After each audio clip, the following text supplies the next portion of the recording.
saat akan ke LPSK. Saya yakin ini tersangkanya nggak cuma satu, ya. Dan satu hal yang namanya kasus kekerasan dalam rumah tangga, meskipun itu terjadi dalam kurun waktu yang udah lewat, Bang. Tapi menurut saya kita harus upayakan itu tetap bisa ada keadilan untuk korban. Bener nggak? Menurut Abang gimana? Ya, karena ini kan bicara menyangkut masalah nyawa. Kalau ketika nyawa dia mempunyai hak ya kan untuk mencari keadilan. Ini kan bukan terkait menyangkut masalah proses hukum doang, tapi ini bagaimana tragedi manusia seorang ibu yang kehilangan anaknya. Artinya bahwa 4 tahun tidak ketemu dengan anaknya, begitu ketemu anaknya sudah jadi jenazah. Nah, makanya kemarin kita melaporkan patut diduga bahwa ini tidak dilakukan sendiri. Kalau Mbak Mira, saya sebagai wanita tentu juga sama ya perasaan dengan bahwa kehilangan seseorang yang kita sayangi itu, seorang anak yang kita cintai dan kita kandung, kita lahirkan dengan harapan yang bagus dan pupus begitu saja di tangan orang yang tidak bertanggung jawab, tentu itu hancur rasanya. Maka itu saya dengan profesi saya ingin sekali membantu, dan melalui Ibu Dewan, Ibu Iki, saya mengaturkan terima kasih banyak. Saya yang terima kasih. Kita terima kasih Teh. Saya yang terima kasih karena ini kewajiban saya. Apalagi saya sekarang di Komisi 13 ya, Bang. Menurut analisis sementara saya dari video yang ada, kemudian dari chat yang ada, sebenarnya sakitnya udah cukup lama. Iya. Ya. Ketika terjadi pengabaian, pembiaran terhadap kekerasan, orang yang di sekitarnya juga sebetulnya adalah pelaku kekerasan itu. Benar. MAH, adik yang menganiaya kakaknya hingga tewas di Kelapa Gading, Jakarta Utara menjadi pribadi yang emosional sejak ditinggal ayahnya menikah lagi dengan wanita lain. Rumah tangga yang tidak harmonis bisa menyisakan luka batin mendalam pada anak.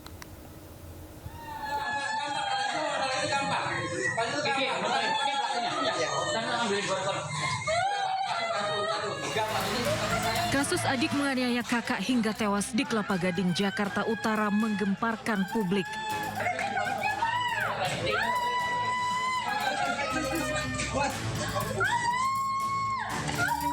Pelaku yang baru berusia 15 tahun tega menganiaya kakak kandungnya 22 tahun dengan palu hingga luka parah.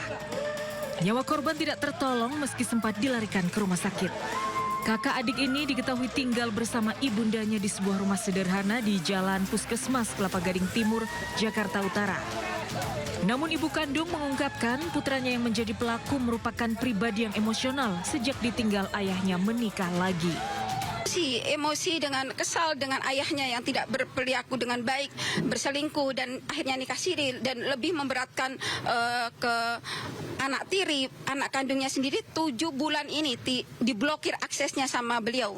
Bapaknya itu tidak diketemuinya, tidak dikunjunginya dan tidak dinafkahin, dan anak ini kesal sekali sama ayahnya. Nah, bentuk kekesalan dengan ayahnya itu lebih suka emosional dengan kakaknya, dengan adiknya, seperti itu, Mbak. Jadi artinya ya broken home gitu, seperti itu, Mbak.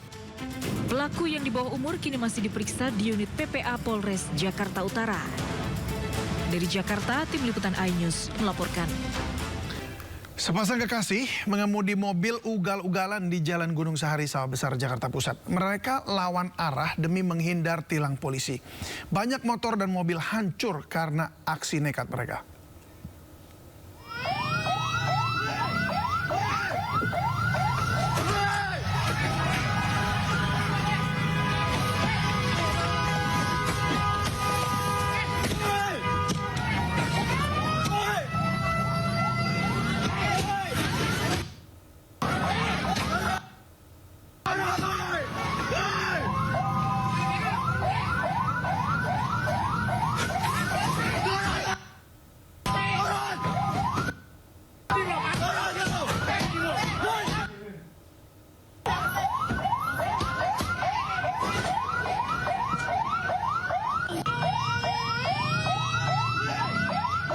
Polisi dan warga terlibat kejar-kejaran untuk menghentikan mobil minibus yang ugal-ugalan di Jalan Gunung Sahari, Sawah Besar, Jakarta Pusat.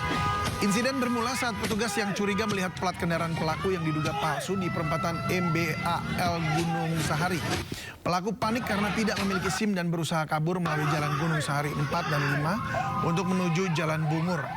Pelaku lalu melawan arah di ruas Jalan Budi Utomo hingga terjebak dan nekat berputar arah di jalur yang sama. Bukannya berhenti mengemudi, Hafiz Mahendra malah nekat melawan arah dan terus melaju dengan kecepatan tinggi. Akibat kejadian ini seorang warga terluka dan sejumlah kendaraan roda 2 juga rusak karena ditabrak pelaku.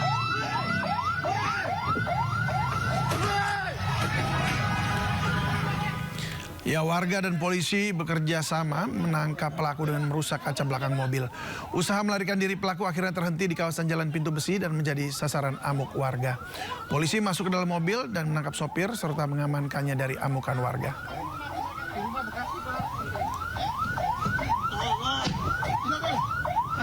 Santai mas. Karena saya nggak bawa SIM, nggak punya SIM sama nggak bawa STNK.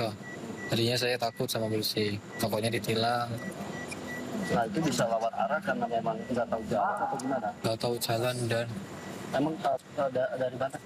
dari Surabaya terus ke Karawang menuju ke Ancol sama pacar saya. Habis apa tujuannya? Habis dari Bali Densam terus kita mau lanjut ke Karawang, mau lanjut ke Ancol. Terus malah udah gitu. Nah ketika lewat arah dikejar-kejar warga itu masa itu kenapa nggak berhenti gitu malah langsung jalan terus? Karena udah lawan arah Pak, udah lawan arah udah nggak bisa berhenti. Terus Karena panik atau apa gimana? panik banget.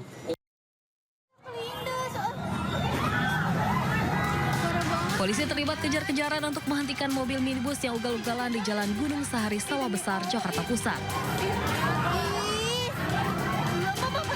Bukannya berhenti, pengemudi Hafiz Mahendra malah nekat melawan arah dan terus melaju dengan kecepatan tinggi. Insiden bermula saat petugas yang curiga melihat plat kendaraan pelaku yang diduga palsu di perempatan Gunung Sahari. Pelaku panik karena tidak memiliki SIM dan berusaha kabur melalui Jalan Gunung Sahari 4 dan 5 untuk menuju Jalan Bungur. Pelaku lalu melawan arah di ruas Jalan Budiotomo hingga terjebak dan nekat berputar arah di jalur yang sama. Usaha melarikan diri pelaku terhenti di kawasan Jalan Pintu Besi dan menjadi sasaran amuk massa. Akibat kejadian ini, seorang warga terluka dan sejumlah kendaraan roda 2 juga mengalami kerusakan karena ditabrak pelaku. Ya, di tengah kepadatan ibu kota di sore hari, ada pengendara kendaraan yang mengendarai kendaraan dengan tidak sebagaimana mestinya, dengan kecepatan tinggi, dan diketahui ataupun diduga TNKB yang digunakan juga tidak sesuai dengan peruntukannya. Wanita yang berkendara dengan mobil rental tiba-tiba kendaraannya dirampas oleh debt collector di Tol Kaligawe, Semarang. Akibat perampasan, korban terluka di tangan dan kepala.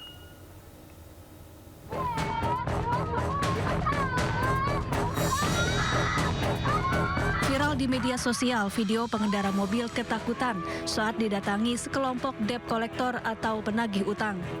Mobil ini dirampas secara paksa. Adu mulut pun terjadi dan pengendara mobil terus berupaya mempertahankan mobilnya. Sebab mobil ini merupakan mobil rental yang disewa pengendara untuk berwisata. Setelah diselidiki, ternyata aksi gerombolan debt collector salah sasaran. Polisi kemudian menangkap 6 orang debt collector. Sementara akibat kejadian ini, korban terluka di bagian tangan dan cedera kepala.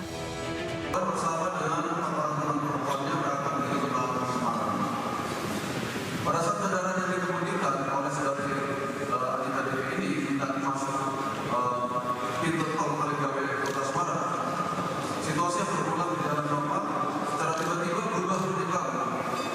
Kendaraan tersebut secara mendadak dipepet dan dihentikan secara paksa oleh 6 orang pelaku. Keenam pelaku kini ditahan di Polda Jawa Tengah dan terancam hukuman 5 tahun penjara. Dari Semarang, Jawa Tengah, Wisnu Wardana, iNews melaporkan.